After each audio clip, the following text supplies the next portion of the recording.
पद्मनाभ मंदिर एक बहुत बड़ा रहस्य।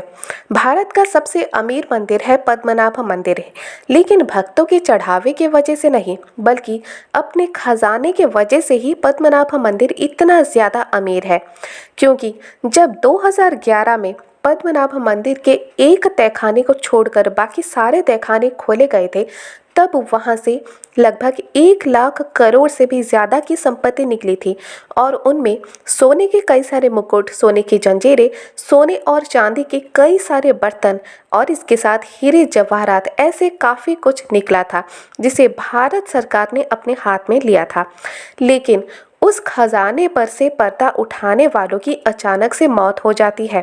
ऐसा क्यों होता है? क्या है इसके पीछे की कहानी और क्या है रहस्य?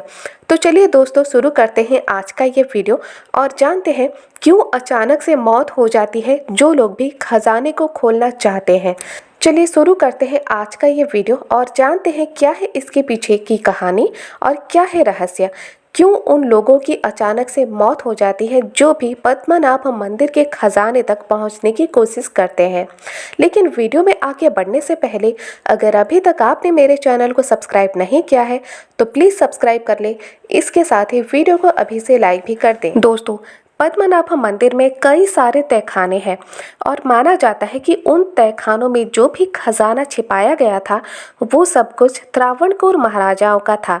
क्योंकि त्रावणकोर महाराजा भगवान विष्णु के बहुत बड़े भक्त थे और उन्होंने अपना सब कुछ समर्पित कर रखा था भगवान विष्णु को। 1750 में जब महाराजा मार्तंड वर्मा ने अपने आप को भगवान विष्णु का दास बताया था, तब भी उन्होंने अपनी सारी संपत्ति भगवान विष्णु को दे दी थी। बस यही सब खजाना जो कि पद्मनाभ मंदिर के तहखाने में रखा हुआ था।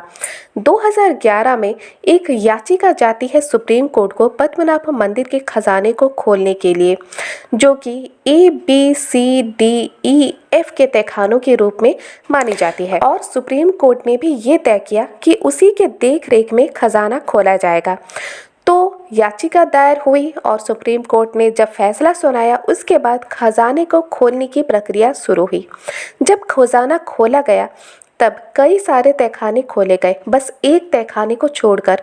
उसके बारे में भी मैं आपको अगली वीडियो में बताऊंगी क्यों उस तहखाने को खोला नहीं जा पाया। लेकिन जो भी तहखाने खोले गए, जब तहखाना खोला जा रहा था और सारी संपत्ति वहां से निकल रही थी, तब खुद सुप्रीम कोर्ट के जज वहां पर मौजूद थे जिन्होंने अपनी अध्यक्षता में ही खजाने को खोला और संपत्ति को भी हिसाब किया। और सुप्रीम कोर्ट के जज जिन्होंने अध्यक्षता की थी उनका नाम था TP सुंदरराजन। खजाना तो खुल चुका था, खजाने का हिसाब भी लगाया गया था जो कि लगभग 1 लाख करोड़ से भी ज़्यादा की संपत्ति थी। लेकिन जब प्रक्रिया खत्म हो जाती है तब अचानक से कई सारे लोगों की मौतें भी होने लगती है और उन लोगों की मौतें होने लगती हैं जो कि खजाने को खोलने की प्रक्रिया में जुड़े हुए थे। यानी जज जिनका नाम था TP सुंदरराजन, उनकी मौत अचानक से हो जाती है, जो कि पहले बिल्कुल ज़्यादा फिट थे और अचानक से मौत, ये एक बहुत बड़ा रहस्य है। जिन व्यक्ति ने याचिका दायर की थी सुप्रीम कोर्ट में उनकी भी अचानक से मौत हो जाती है और खजाने को हिसाब लगाने वाले, खजाने को खोलने वालों में से कई सारे लोगों की भी मौतें होने लगती है।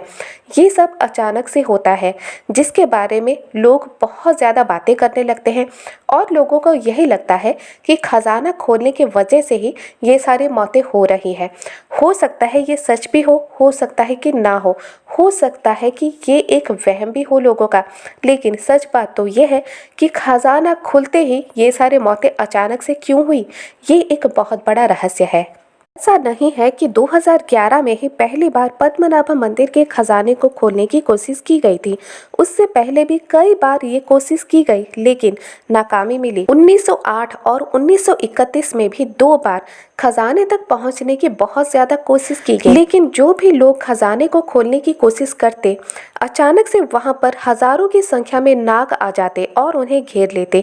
यहाँ तक कि पूरे मंदिर को चारों तरफ से हजारों नाग घेर लेते।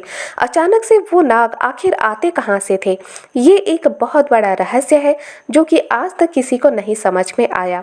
लेकिन सोचने वाली बात ये भी है कि त्रावणकोर राजाओं ने अगर अपनी पूरी संपत्ति वहां पर छिपा कर रखी थी तो कुछ तो सुरक्षा इंतजाम किया ही होगा। हो सकता है कि उन्होंने मंत्र से अभिमंत्रित किया हो मंदिर को, अपने तहखाने को, अपनी खजाने को। हो सकता है कुछ ऐसी व्यवस्था हो जिसकी वजह से कि तहखाने को खोलने वालों के पास नाग पहुंच जाते हैं, उन्हें घेर लेते हैं और वो लोग डर कर भाग आते हैं। ऐसी कोशिश पहली बार नहीं बल्कि बार बार की गई। बहुत सालों पहले कुछ चोर थे जो कि पद्मनाभ मंदिर में घुस गए थे तहखाने को चोरी करने के लिए, खजाने को लाने के लिए। तब के समय में सुरक्षा इतना ज़्यादा नहीं था और चोर जब तहखाने के पास पहुंचते हैं तो हजारों की संख्या में नाग उन्हें घेर लेते हैं, जिसे देखकर डर के चोर भाग आते हैं। तो इस बात से ये साबित हो जाता है कि तहखाने को सुरक्षा देने वाले नाग भी हो सकते हैं और इसी वजह से ही शायद कई सारे लोगों की अचानक से मौतें होने लगी। माना जाता है कि पद्मनाभ मंदिर लगभग 5000 साल से भी पुराना है, लेकिन सटीक में कब इसकी नींव पड़ी थी इसके बारे में कोई कुछ भी नहीं बता पाता। लेकिन मंदिर के वास्तुकला के अनुसार माना जाता है कि 1600 शताब्दी में इस मंदिर को बनाया गया था। तब से लेकर आज तक हो सकता है कि कई बार मंदिर के तहखाने को खोलने की और खजाने को लाने की कोशिश की गई हो, लेकिन हर बार नाकामी ही मिलती। जब 2011 में खजाना खुला तब भी लोगों की मौतें होने लगी और उनमें से एक खजाना जो कि अभी तक खुल भी नहीं पाया और आगे भी खुलेगा इसकी कोई गारंटी ही नहीं है। तो दोस्तों, ये था रहस्य पद्मनाभ मंदिर के खजाने की, क्यों वहां पर खजाना खुलने के बाद मौतें होने लगती हैं। अगर आज का वीडियो आपको ज़रा भी पसंद आए तो चैनल को सब्सक्राइब करना बिल्कुल भी ना भूलें। शेयर कर सकते हैं अपने दोस्तों के साथ।